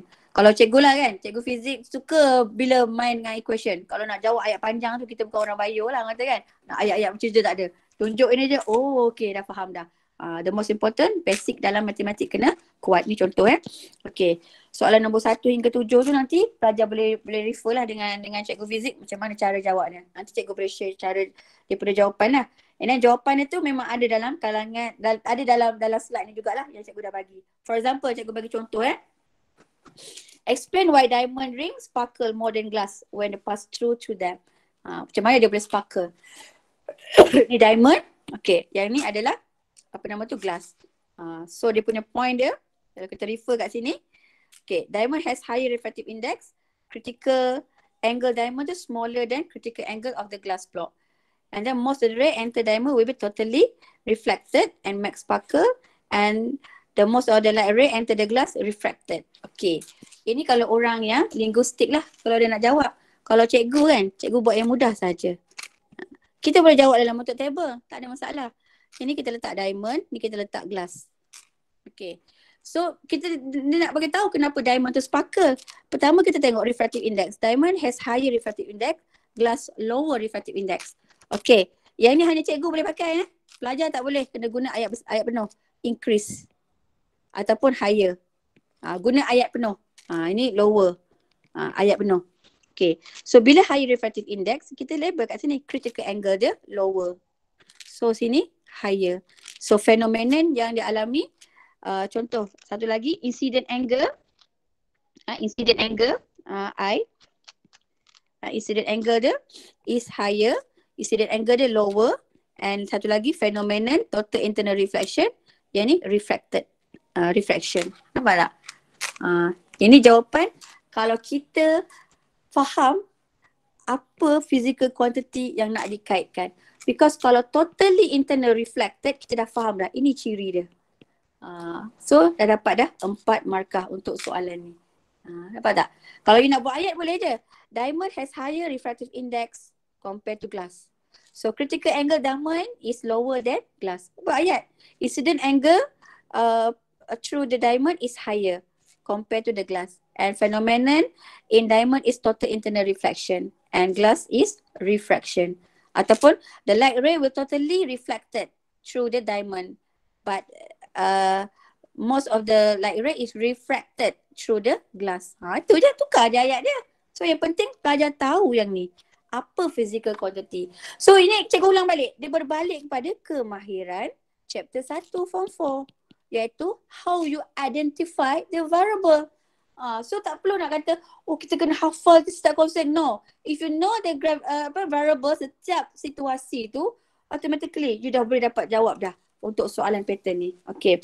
Cikgu tak boleh nak terus banyak. You boleh refer nota yang cikgu buat ni. Contoh. Cikgu terus pada teknik menjawab. Sebab kita kesuntukan masa. Okay. Contoh nombor 3. Contoh nombor 3. Soalan muka surat 17. Okay, nombor 17. Kat sini markah dia 6 markah. Okay. Okay, contoh kat sini. First, bila kita dapat soalan kan, show image of letter pH when view through the glass of water. Dia kata true. Bila nampak perkataan through the glass of water, you dah nampak dah. Dia refracted. Nampak tak? Sebelum jawab tu, you dah keluarkan apa maklumat dia. And then nampak appear bigger. Besar. And then jawab soalan. State the light phenomenon. Okay, biasa soalan kalau dia tak tanya meaning, dia tanya phenomenon. State the light phenomenon cause the image P to enlarge. So, refraction. Bila dia tanya soalan phenomenon, kan you dah jawab dah refraction. Okay, sebagai ayat ulang kaji, you bagi tahulah maksud refraction tu apa. A bending of light after passing through two different optical density. Terus tulis makna dia sambil-sambil ulang kaji. Itu adalah orang kata kemahiran belajar lah. Teknik menjawab soalan dan juga kemahiran learn from soalan tu. Kadang-kadang soalan tanya what's meant by refraction. Ni kalau soalan direct. Kalau soalan ni dia tanya state the phenomenon. Sometimes soalan tanya phenomenon tu di akhir soalan. Dia akan tanya di akhir. Dia tak akan tanya awal. Sengaja dia tukar-tukar. Okay. Kalau gambar rajah ni dia merujuk kepada situasi yang kita biasa buat. Kadang-kadang kita ambil gelas kita kan, you boleh buat sendiri, letak sudu pun, letak straw dalam gelas tu, you boleh nampak dah. Akan nampak dia bending dan sebagainya. Ataupun dia appear enlarge. Ada sekali tu dia tunjuk yang letak anak panah tu kan, letak cawan je, letak anak panah dia berubah. So berlaku berganda refraction tu berlaku banyak kali kan. So anak panah dia berubah. Okay, state the change the size of image water replaced by the higher density of the liquid.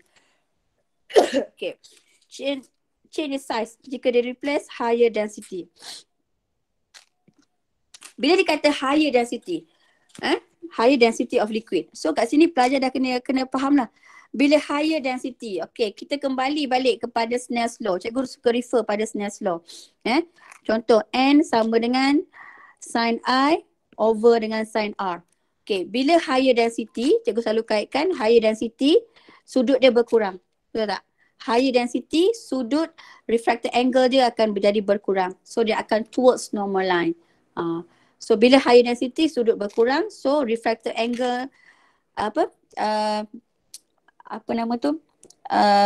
refracted index dia pun akan jadi bertambah. Refracted index dia akan jadi bertambah. So refracted index dia akan bertambah. So dia merujuk kepada size of image. Okay, bila size of image, okay, cikgu akan refer lah pada real bagi dengan apparent depth. Real bagi apparent depth. Okay. Kalau refractive index dia bertambah, okay, apparent depth dia tetap. Okay, real depth real bagi apparent depth. So apparent depth dia akan jadi berkurang. Dia kata size image of water jika higher density. H dia jadi berkurang. Apparent depth dia berkurang maksudnya jarak dia daripada atas tu, maksudnya macam ni ni objek, okay, yang ni apparent, okay, yang ni H, okay, yang ni H kecil, okay. Bila dia kata H dia berkurang, bermaksud dia akan appear ke atas, dia appear ke atas, dia appear ke atas. Makin besar lah. Maksudnya perkataan 5 ni dia akan naik ke atas. Bertambahlah saiz dia. Saiz dia akan jadi bertambah. Dia nampak dengan lebih jelas. Kalau kita kata H dia bertambah, contoh H kecil tu bertambah, bermaksud kedudukan dia akan jadi ke bawah kat sini. Dia kat sini, dia makin ke dalam. Ke dalam tu maksudnya jadi kecil lah, kita nampak kecil. That's why you kena tahu kat mana kedudukan real depth dengan apparent depth. Bila apparent depth tu berkurang, maksudnya dia appear ke atas. Dia maksudnya dia nampak lebih nampaklah dalam kat permukaan dah. Dia mencapai ke permukaan. Bila sampai ke permukaan tu, maksudnya dia lagi besar. Kalau H dia bertambah, dia makin ke dalam. So makin ke dalam dia jadi kecil. So size dia akan jadi bertambah lah. Kalau soalan kata give a reason, because apparent depth dia berkurang.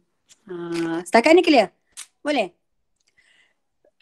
Boleh sebab kalau kita refer, kalau kita rujuk pada equation ni, kalau kita rujuk terus pada equation ni, kalau kita tak faham dia punya kedudukan apparent dan juga real depth, kita akan jawab salah kat sini tau. Dia akan jawab decrease sebab dia nampak dia berkurang. Tak boleh. Tengok dia berkurang kat mana? Jarak dia daripada permukaan dia berkurang. Bermaksud dia mendekati surface of water. That's why kalau nampak ikan tu kan, dia nampak ke atas kan. That's why orang tangkap ikan yang main pacak-pacak tu, dia tersilap kan. Dia kena ikan tu ni real ikan. Yang ni apparent ikan. So dia kena push ke atas lah. Kalau dia pergi kat bawah tu tak kenalah ikannya. Tu maksud dia. Dia kena tengok. So dia appear ke atas nampak lagi larger. Ni asas ni kena tahu. So kemahiran tengok pada equation dan juga gambar raja. Sometimes ada soalan dia akan tanya, dia letak gambar dot macam ni kan. Okay, dia letak sini H kan. Ataupun dia letak dia tak letak H kat sini, dah beritahu N dia berapa. Contoh dia, untuk water dia letak refractive index dia kat sini. So dia letak titik kat sini saja. On the diagram, label apparent dan juga real depth. So kat sini akan jadi kantoi kita kalau kita silap. Ada pelajar letak sini H kecil, ni H besar. Habislah. So kat sini kita kena faham hati-hati. Ada satu soalan tu dia sangat, orang kata apa, cikgu selalu suka guna perkataan macam soalan tu dia sengaja je. Dia letak jarak kat sini sebagai H1. Dia letak H1 contoh. Okay. So on the diagram given. Okay. Dia bagi kat sini kan. On the diagram given. State the equation of refractive index. So pelajar kena hati-hati lah. Dia kena tahulah N sama dengan H bagi dengan H. Kalau dia letak N sama dengan H besar bagi H1, salah lah. Sebab dia akan kantoi kita kat sini. Nampak tak? Biasa soalan ni dia akan tanya dalam soalan objektif. Kalau dia tanya dalam soalan structure memang menarik. Especially suruh labelkan. Cikgu suka harap-harap keluar lah tahun ni insyaAllah. Okay. And then soalan C. The glass water replace dengan lens. Okay. So kena ingat kadang-kadang dia akan berkait. Phenomenon refraction dia merujuk kepada cahaya tu tembus. Lens pun cahaya tembus. Kalau mirror, cahaya tu pantul. So kena tengok situasi yang dia beri. Focal length 10 cm. Distance between the book and the center of the lens 6 cm. Observe that image pH is enlarged. Calculate the image distance. So maklumat kat sini pelajar kena tengok. Dia kata dia letak lens. F dia 10 cm. Distance between book and center of lens iaitu U 6 cm. Okay. And then dia suruh dapatkan image distance. So this formula lah kita guna.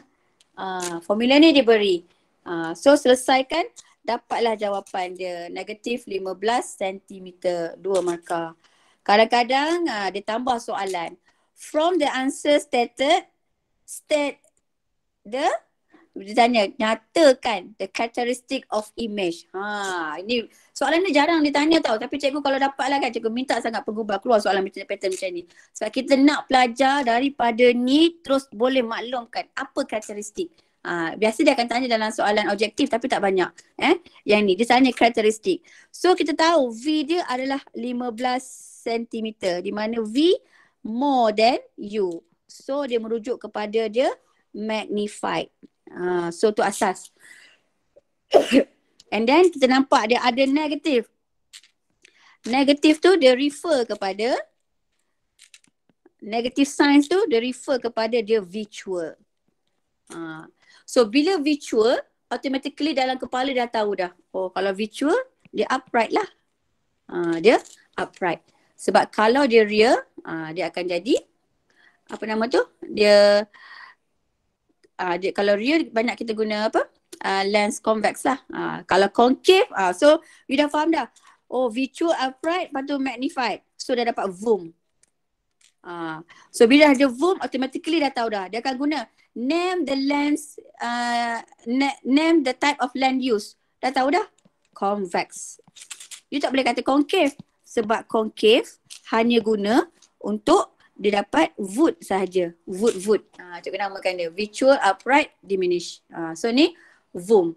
Sebab dia ada nilai 15. Dia tak terlalu besar, bermaksud not infinite. Bila not infinite, kalau infinite dia merujuk kepada dia equal dengan F.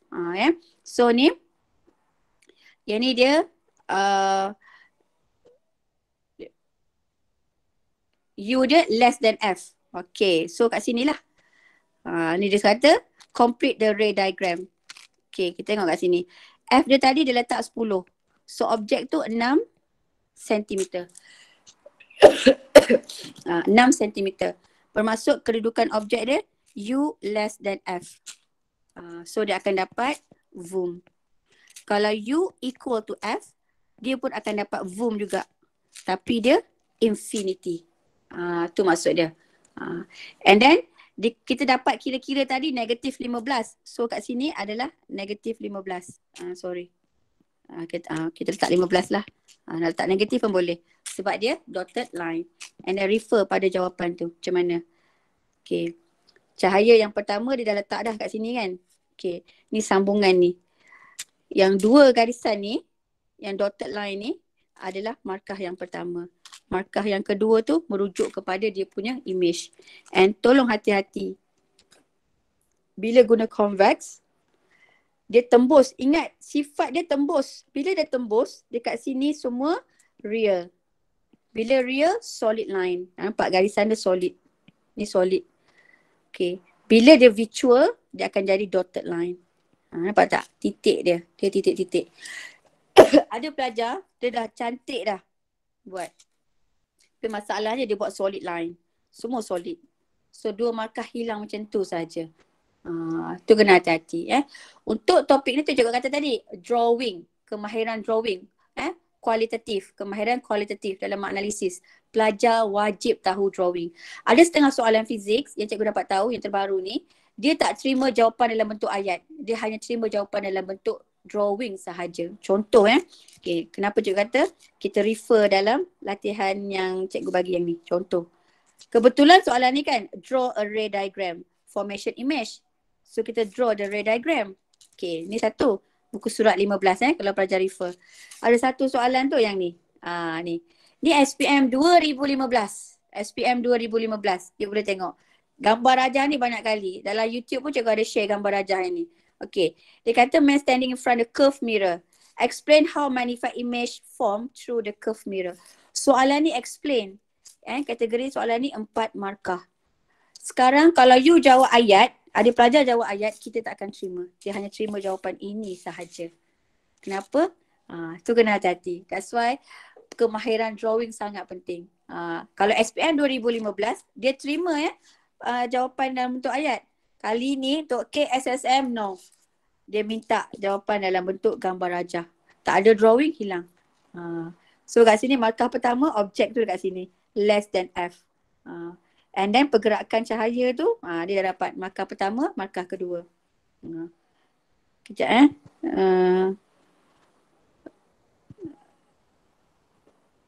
sharing dia mati sekejap. Okay, start. Okay, boleh nampak skrin cikgu tak? Tiba dia ter-off. Boleh Okay, sorry. Tiba dia ter-off. Okay. So ni asas. Pelajar dah boleh kena pasti dah. Sini markah pertama, dia pergi pada F. Dan juga dotted line dia. Sini markah kedua. Ni markah pertama objek. Markah pertama objek. Okay. Markah pertama dia yang ni. Ni markah pertama. And then markah kedua dia lalu pada C. Dan markah ketiga dia adalah image. Tu dia contoh lah. And then dia akan refer kat sini sebab dia adalah virtual. Ni curve mirror. So tolong hati-hati bahagian sini. Kadang-kadang dia minta drawing. That's why dalam soalan ni kan, cikgu pelbagaikan dia. Kadang-kadang dia sengaja tau, dia letak ini, dia suruh calculate the image, dia minta characteristic of image, and then dia minta draw the formation of object. Kalau dia minta draw the formation of object, macam yang ni dia dah bantu. Dia dah bantu letak lens. Kalau dia minta draw the formation of image, tanpa dia letak apa-apa, dia biar kosong je. Dekat situ memang kita kena hati-hati. That's why kemahiran read, restream, zoom juga kita kena mahir. Okay, itu contoh. Okay, kita tengok pattern soalan yang 5 markah. Yang kategori nombor 5. Ini merujuk kepada observation yang cikgu cakap tadi. Observation. Ni soalan nombor 5. Muka surat 19. Yang ni untuk skor 9 markah dia sangat mudah. Okay, first dia beritahu image form the convex lens. Bila dah nampak convex lens, automatically dah tahu dah. Oh, bila convex lens maksud dia akan menghasilkan real. Mostly dia akan menghasilkan real image. Yang kedua, kita ingat baliklah. Read, rim, zoom. Hak ni paling penting. Okay. Kenapa cikgu kata dia real? Because the image is formed on the screen. Kalau form on the screen bermaksud dia real. Nampak dekat sini image. Okay, dia tanya. Image form adalah real. Apa maksud real? Image can be formed on the screen. Image yang boleh terhasil ke atas screen. Tu kalau ditanya meaning. Okay, soalan compare ni. Compare yang paling seronok. Okay, compare the object distance. Tengok object distance. Nampak lah. So sebelum you jawab, you label lah. Oh, sini U. Sini U. Okay, sini V. Okay, sini V. Dah boleh nampak dah. Label dulu gambar. Jangan terus jawab. Sebab cikgu perhatikan. Cikgu sangat menggalakkan pelajar kalau nak jawab soalan, conteng gambar rajah kat situ. Sebab sangat penting. Sometimes tiba-tiba you conteng kat situ, kita cari jawapan tak jumpa, pemeriksa akan cek kat gambar rajah tu. Okey, dia dah maklumkan dekat situ, dah boleh dapat markah. Pernah berlaku. So, buat dua-dua sekali untuk memudah cara. Okay, compare the object distance. Okay, ni teknik jawab. So, kemahiran ni pun boleh digunakan untuk jawab soalan esei nanti. Iaitu soalan nombor 11. Bila cikgu Hafiz sedangkan nanti. So, cikgu akan keluarkan dia punya physical quantity dia. Object distance cikgu letak double dot. Sebab kat sini kita nak pelajar nampak. Kalau pelajar tak letak yang ni tak apa. Tapi mohonlah dalam kertas soalan tu highlightkan. Tu dia. Highlightkan dia. Oh, ini adalah dia punya apa nama tu? Physical quantity dia. You highlightkan, you jawab ni pun tak apa. Okay. So dekat sini tolong perhatikan yang cikgu dapatikan pelajar nampak. Dia letak sini diagram 5.1, diagram 5.2. So bila you jawab, mestilah tally jawapan tu. Ada pelajar diagram tu 5, tiba-tiba dia letak diagram 1.2. Habislah. Tolong perhatikan. Itu yang kita tengok pelajar, dia dah boleh jawab dah, tapi masalahnya dia letak diagram salah. Okey, itu satu. Okey. Yang kedua, ada pelajar tu dah boleh jawab dah, tapi dia pergi tulis yang benda yang salah. Contoh, dia letak 5.2 more than 5.1. Kalau yang ni dia letak 5.1 more than 5.2. Tolong ya pelajar, hak yang ni kita tak akan terima. Kita bukan nak banding nilai. Kita nak banding diagram. So perkataan diagram tu wajib letak.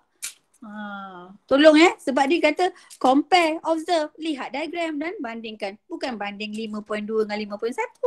Bandingkan diagram dia. Ayat tu kena lengkap. Okay. And then simbol yang ni kita benarkan pakai. Yang ni dan juga yang ni. Okay. Yang ni kita benarkan pakai. So paling mudah. Guna benda yang mudah aja. Kalau pelajar nak kata bigger than, higher than pun tak ada masalah. Tapi cikgu galakkan pelajar guna yang ni untuk mengelakkan daripada kesilapan, daripada penggunaan istilah. Sebab dalam fizik ni kita ada tengok istilah dia. Ada yang istilah tu kita tak boleh pakai. Contoh heavy kan, tak boleh. Sebab heavy tu merujuk berat saja tapi tak ada physical quantity. So kita tak nak. So kena hati-hati kat situ. So ini dah kira menyelamat lah. Dia dah langsamkan. Maksudnya lebih besar. Okay. So image distance 5.1 is bigger than. So 5.1 nampak tak? Jarak dia besar. Ini kecil. So dah nampak dah dekat situ. Okay, size image kita tengok. Okay, besar image dia. So 5.1 bigger than 5.2 untuk size image. Okay, and then yang ni pun macam biasa. Yang kita terangkan tadi, relationship. Mesti ayat hypothesis. Tak perlu nak kata the longer lah, the higher lah, the further lah, menyusahkan ayat tu bagi cikgu lah. Cikgu guna ayat yang sangat mudah. Increase, decrease. Itu sahaja. Kita guna balik ayat hypothesis. That's why kemahiran paper 3 masa KBSM tu sangat membantu sebenarnya tau. Sayang paper 3 tak ada sebab dia membantu kita untuk jawab soalan paper 2 sebenarnya. Object distance increase, image distance decrease. Nampak mudah tak? Tapi nampak the longer the object distance, the shorter the image distance. Macam payah sikit. Bagi cikgu macam payah lah. Kita faham bila dia bertambah, objek dia, image dia akan jadi berkurang. So dah langsam kat situ. Dah boleh terima. So bila kata shorter ke longer ke, tolong hati-hati dalam istilah dia. Sebab contohnya ada satu tu dia guna time. The faster the time. So tak boleh terima. The faster the speed, tak boleh. So bila time increase, speed increase. So dia dah faham dah. Bila time increase, maksudnya masa tu bertambah. Kalau dia faster, macam mana nak kira? Tak nampak kan? So that's why lah cikgu guna istilah increase decrease tu untuk menyelamatkan bila berlaku situasi time dengan velocity tadi. Okay, relationship lagi. Object distance dengan size of image. Object distance increase, size of image decrease. Itu dia punya tu. Macam mana nak dapat yang ni? Dengan syarat tengok pada variable yang kita dah buat kat sini. Tapi kena hati-hati. Tengok kat sini. Kita kena jawab, kena betul-betul lah. Kena semak. So sini MV, sini RV. Sini MV, sini RV. Kalau pelajar terbalik kan kita salah. Sebab yang ni kita kena tahu mana yang dahulu, mana yang kita manipulate. Kalau kita katalah mungkin ada pelajar belajar dekat tuition ke apa, dia buat dulu. Dia jawab yang ni, size of image decrease, object distance increase. Tapi dia tanda right. Kalau bagi cikgu sebenarnya salah. Sebab kat situ kita bukan nak dapat jawapan betul sebenarnya tau. Betul salah tu belakang kira. Yang paling penting adalah kemahiran kita dalam menentukan variable. Kalau orang tanya bila buat satu benda kan, contohlah kalau pergi kedai ke apa ke, orang tanya yang apa yang kena manipulate kan. Contohlah you nampak satu situasi dalam berita ke apa benda kan. Tiba-tiba you kata kesan dulu baru apa? Benda tu yang ni. So jadi salah lah bila kita nak terangkan kepada orang lain. Tak boleh lah. So pelajar kena tahu mana yang dulu. Manipulated dulu baru responding. Apa penyebab yang memberi kesan. Itu paling penting. Jangan kita fikir nak dapat markah, tak kisah. Kata cikgu, kalau sana tu boleh dapat satu markah. Kita bukan nak betul atau salah. Kita nak yang terbaik dan juga yang apa, the solid one lah. That's why cikgu selalu pesan dengan pelajar cikgu kan. Cikgu menanda berdasarkan SPM, bukan berdasarkan SPM Cikgu menanda berdasarkan kemahiran pelajar yang sebenar. Bermaksudnya kalau you salah sekarang, SPM insyaAllah you boleh dapat A+. Kalau sekarang cikgu dah betul kan, contoh you buat terbalik kan, cikgu dah betul kan, SPM sebenarnya you kantoi. Sebab kita nak yang terbaik. The solid A+, bukan A+, kesian Jadi cikgu selalu pesan dengan pelajar. Dalam SPM dia ada dua. Satu kesian, satu yang solid. Yang solid tu kalau dia konsisten. Kalau yang kesian tu, kita tahulah kat mana. So diri kita boleh tahu kat mana kesilapan kita. Tapi kalau kita dah boleh bangkit, solid lah insyaAllah. Okay, kita tengok. Based on diagram 5.1. Ni kena hati-hati. Refer pada diagram 5.1. Yang ni lah. 5.1. Jangan you terbalik pula. Itu yang akan jadi risiko. Okay. Draw a diagram to show the image form on the screen. Okay, cuba you lihat yang tadi kita buat. Yang ni dia dah letak dah lens tu. So kita tak ada masalah. Objek pun dia dah letak dah. So kita hanya lukis sahaja garis. So dah mudah cara. Dia dah bantu kat situ. Tapi kategori yang ni dia tak. Dia blank kat sini. Dia kosong kan. So you kena pandai tengok nak guna apa. And then kebetulan kita dah faham dah. Dia dapat real. Real image. So bila real dah nampak kat sini. Dia dah maklum kat sini kita guna convex. So bila guna convex dekat sini lah. You dah nampak dah. Oh ini convex. Kedudukan objek tadi kita nampak dah. Dia rim kan. Dia kenapa kata rim? Sebab dia appear on the screen. And then dia terbalik and then dia besar. Rim lah. So bila rim, ni yang paling penting. Pelajar kena ada kemahiran kat sini lah. Cikgu suka letak macam ni kan. Read, wrist, rim, voom, voom. Nampak tak? Read, wrist, rim, voom, voom. So kata kat sini, read, wrist, rim. So sini rim. So you mesti dapat bentuk dia macam ni. Tu contoh ni ada contoh. Yang ni yang skema ni cikgu ada serahkan pada cikgu fizik. Nanti cikgu fizik boleh share dengan pelajar lah. Ni dapat dia soalan macam ni, labelkan read, wrist, rim, voom, voom. Yang voom depan ni bila U tu sama dengan F, dia akan menghasilkan infinity. So bila infinity tu maksudnya dia macam ni lah. Dia tak akan bersentuh. Dia garis selari. And then dia dotted line. So ini contohlah rim. Markah, macam mana pengiraan markah dia. Okay. So dia 3 markah kan. Okay, ni markah pertama dia. Laluan dia pergi pada F. Markah kedua dia lalu pada principal adhesive kat tengah tu center. And markah ketiga dia image. Anak panah tu kena betulkan. Sebab dia pass through, so dia kena solid line. Okay. Ada pelajar dah cantik dah, buat dah lawa dah. Tapi yang ni dia tak buat. Anak panah dia tak buat. Sayanglah. Kalau kita tanda dapat 1 markah saja. Kalau cikgu pangkah tak dapat markah. Sebab direction ni sangat penting. Macam cikgu terangkan tadi. Kalau soalan dia boleh keluar dalam soalan essay, explain how the image form based on diagram 9.1 katakan. You hanya lukis sini saja. Dengan labeling ni saja. Dah terus dapat 4 markah. Because makluman tu dah ada dekat sini dah. Kita dah faham dah. Direction tu merujuk parallel light ray. Pass through to the convex lens. Refraction occur. So the converging at the pada focus point dia kat situ. Faham tak? Another light ray pass through the center of the lens. And then persilangan tu dah dapat image dah. So dah gambar tu dah memberi maklum maksud dia tu. Okay, tu contoh Okay. Ni contoh nota yang cikgu bagi Yang ni boleh refer dengan cikgu Yati nanti. Okay, ni yang cikgu buat asing lah. Cikgu buat asing kat sini kadang-kadang ada pelajar ada komen dia cakap dengan cikgu punya nota tu dia banyak kebat sangat lah, saya pun pening. Bila kebat kita pun risau lah kan. Pelajar kena thinking lebih sikit kan. Okay, ni contoh mirror kan. Okay. Bila mirror, okay, first kat sini dia guna convex mirror kan. You nampak kat sini, tengok yang solid line tu. Bila dia solid, kat sini dia solid. Kita nak tengok dia kat dalam ni. Dia virtual. Kenapa dia kata virtual? Hak sini yang ramai kita tak perasan. Dia virtual nampak tak? Dia dotted line. Yang ni yang ramai tak perasan. Dia dotted. Nampak tak? Ni dotted line kan. And then dia negative F. Sebab F dia dekat dalam cermin. So, dia akan menghasilkan wood. Okay. Kalau concave, tengok. Dia pergi, dia patah balik. Kan? Dia pergi, dia patah sini balik. Dia akan fokus kat situ. So, dia akan menghasilkan rear. Sebab dia reflect semua kat sini. Dia masuk kat dalam ni. Sebab ni cermin. Dia pergi, dia patah balik. So, kawasan sini adalah rear. And then nampak? Cikgu letak satu garis lurus ni. Solid line. Ni solid line lah ni. And then dia ada positive F dia kat sini. Tu maksud dia. So, bila guna concave, red strip, boom, boom. Sifat dia. Dan dia terbalik dengan lens. Nampak lens ni? Nampak tak? Dia pass through. Bila pass through semua solid. Nampak tak? Dia solid. Bila concave, dia solid kat sini. Tapi dia dotted dia dekat situ. Ni dotted dia. Tu maksud dia. So pelajar kena jelas lah dia punya konsep dia. Yang ni yang terbaru cikgu buat. Tapi yang mula-mula cikgu buat yang ni. Ramai yang tak boleh nak baca kan. So kita kembangkan dia jadi macam ni lah. Supaya pelajar boleh jelas. Okay.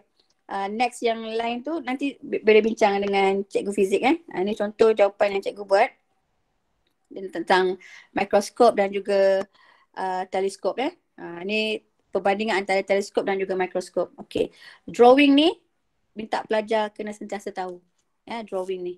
Sebab soalan dia tanya minta drawing. Kejap share screen cikgu mati pula. Okay.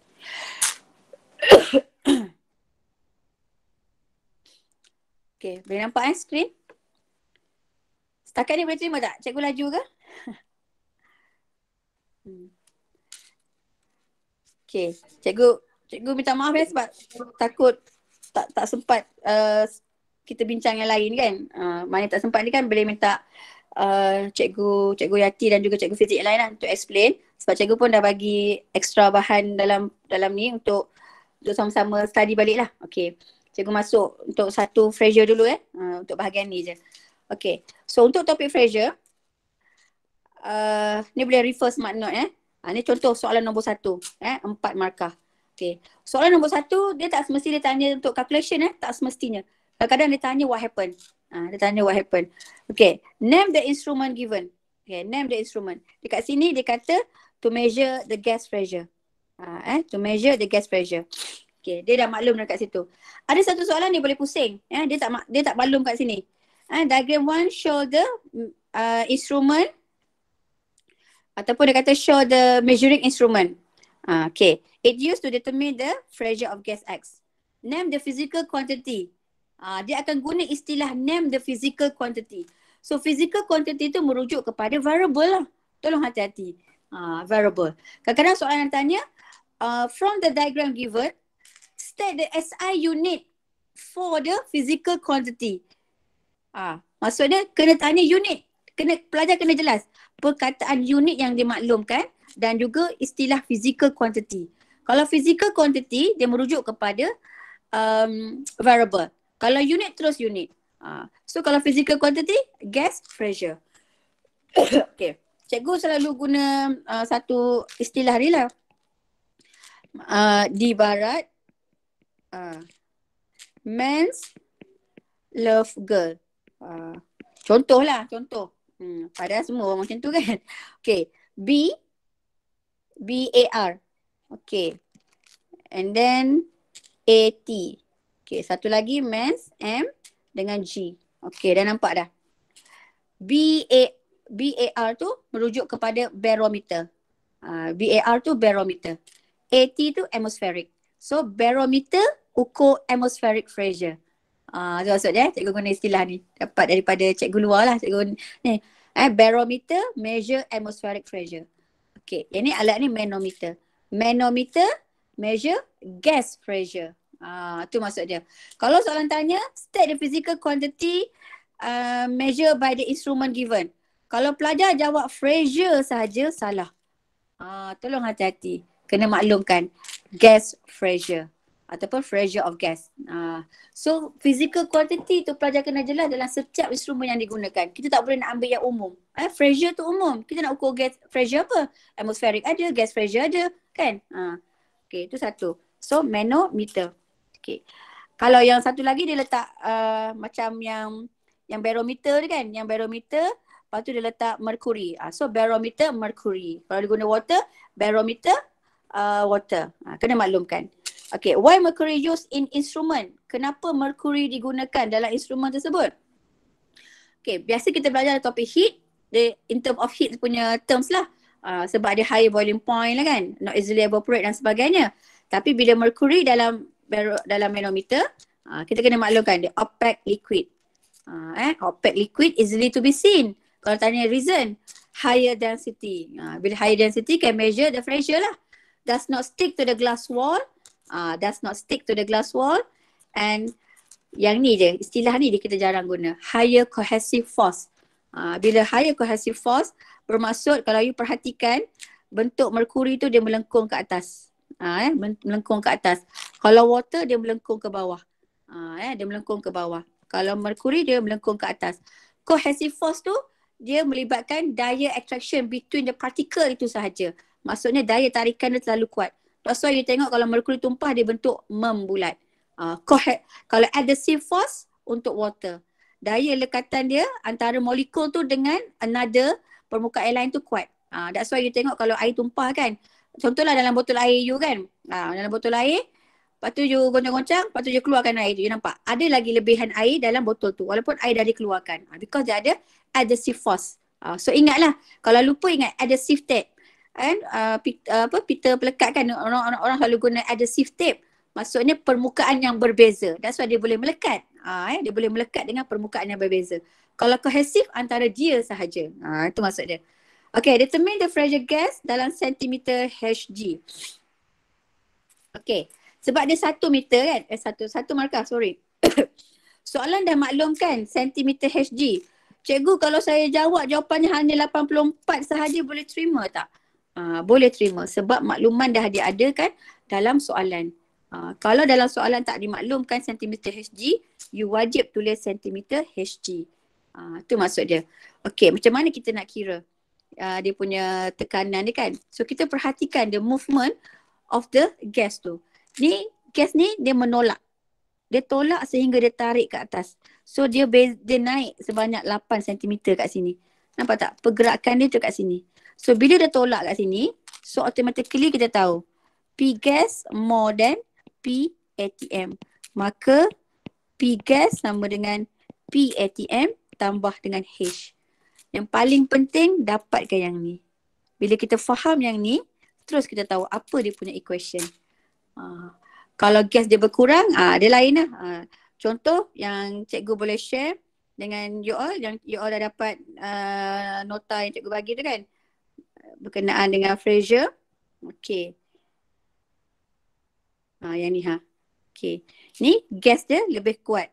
Dia tolak ke atas. That's why P gas more than PATM. Kalau yang ni, dia tolak kat sini. Nampak tak? Dia naik kat atas ni. So, PATM more than P gas.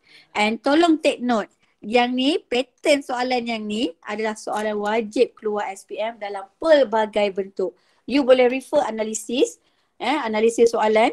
Sama ada dia keluar dalam soalan objektif. Objektif memang wajib. Soalan structure, dia tengok pada keadaan. Okay. And then what will happen, the different in mercury level, jika instrumen tu measure dekat top of mountain. Okay. Dia kata different in mercury level. Top of mountain. Okay. Bila top of mountain, sebab you all dekat Sabah kan, kawasan tinggi, seronok kat situ. Sejuk je kan. Okay. Bila top of mountain bermaksud altitude dia bertambah. Maka ATM dia akan jadi berkurang.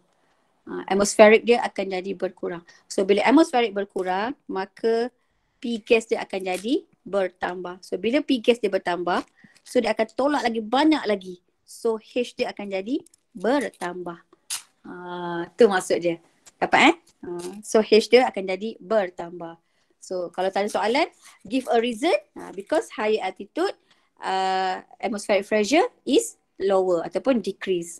Itu maksud dia. Kalau soalan dia tanya lebih lagi lah konsep dia. Ini contoh soalan nombor 1 kategori 4 markah. So kita dah nampak dah soalan nombor 2 macam mana, nombor 3, nombor 4 dan juga soalan nombor 5 dan juga pattern soalan nombor 1. Okey.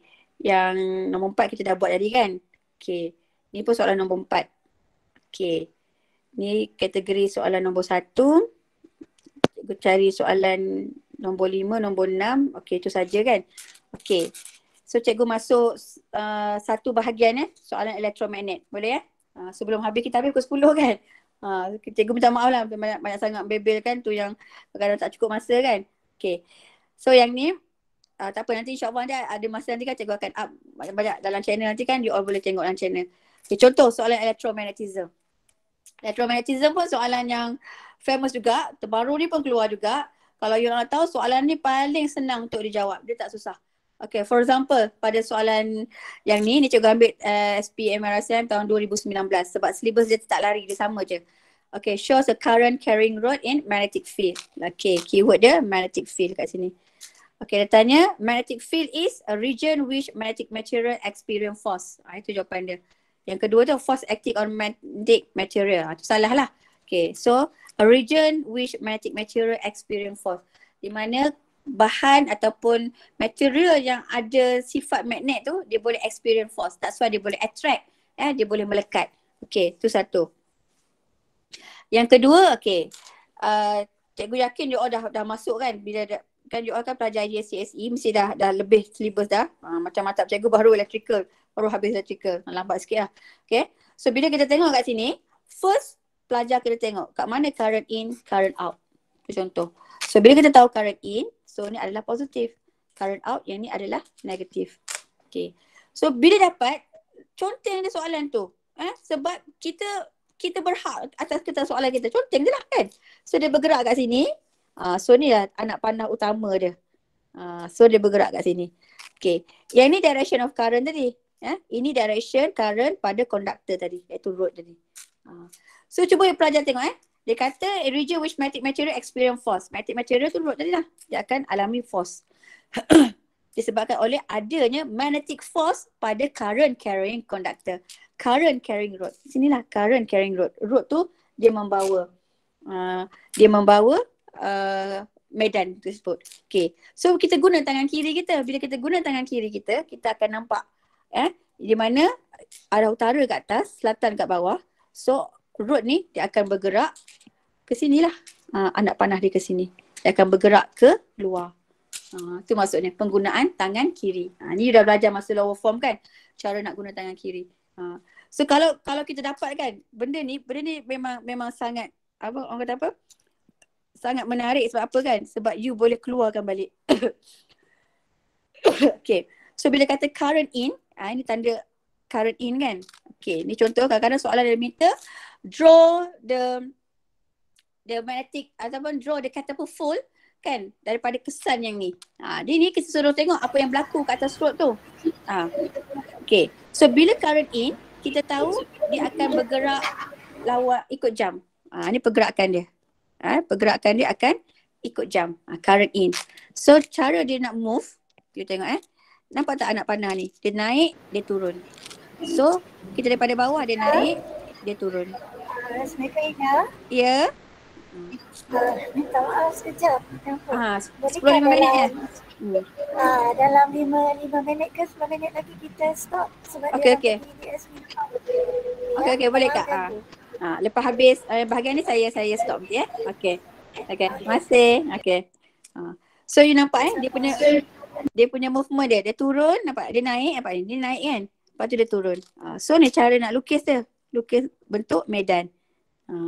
And then nak tentukan kat mana catapult field dia. Kita ambil yang ni, nampak ni? Anak panah dia ke bawah. So dia akan turun ke bawah kat sini. So kita labelkan dia sebagai force. Ni kalau soalan dia minta daripada situasi ni, draw the pattern of catapult field. Nanti kalau kita ada masa lagi, insyaAllah kita akan discuss dengan lebih detail lah.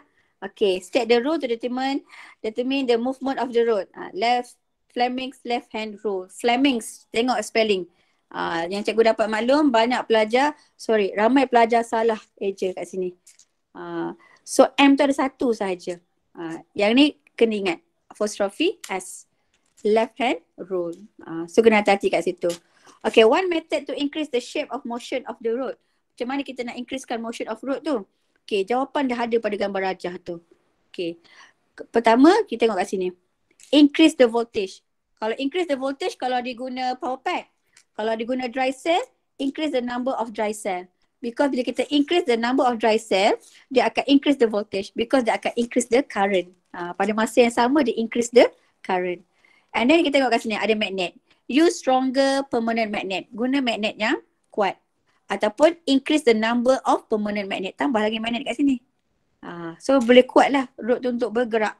And then reduce the distance between the permanent magnet. Maksudnya jarak antara permanent magnet tu kita kurangkan sedikit. Jadi dia rod tu boleh bergerak lah. Jarakkan sikit. Kalau jarak dia terlalu besar, so medan dia akan jadi berkurang. And then another one, kita low density of road. Kita guna density of road yang ringan.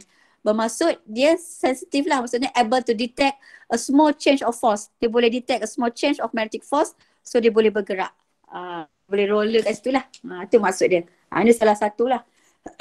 Kalau you all nak latihan elektromagnet keseluruhan, cikgu ada bahan dia.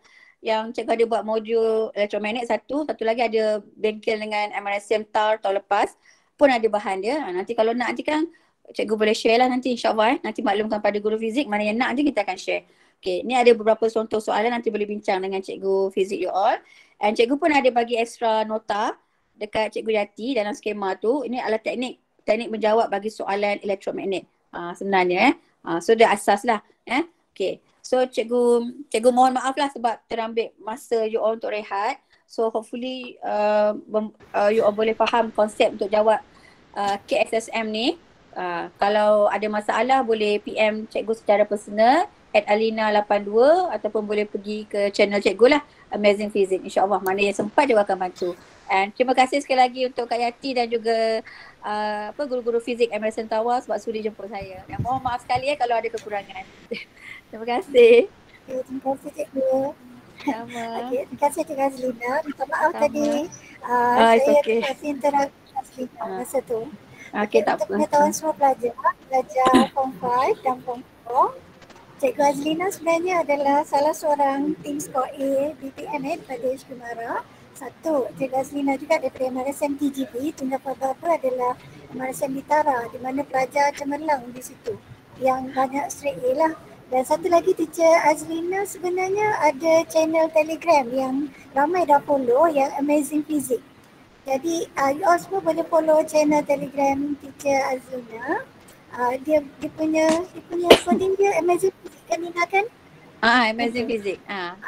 Jadi boleh join Telegram tu untuk tanya soalan, dapatkan banyak bahan modul, InsyaAllah. soalan nanti semua. Memang Teacher Azuna akan tolong untuk Terima semua kasih Cikgu pelajar. Yati.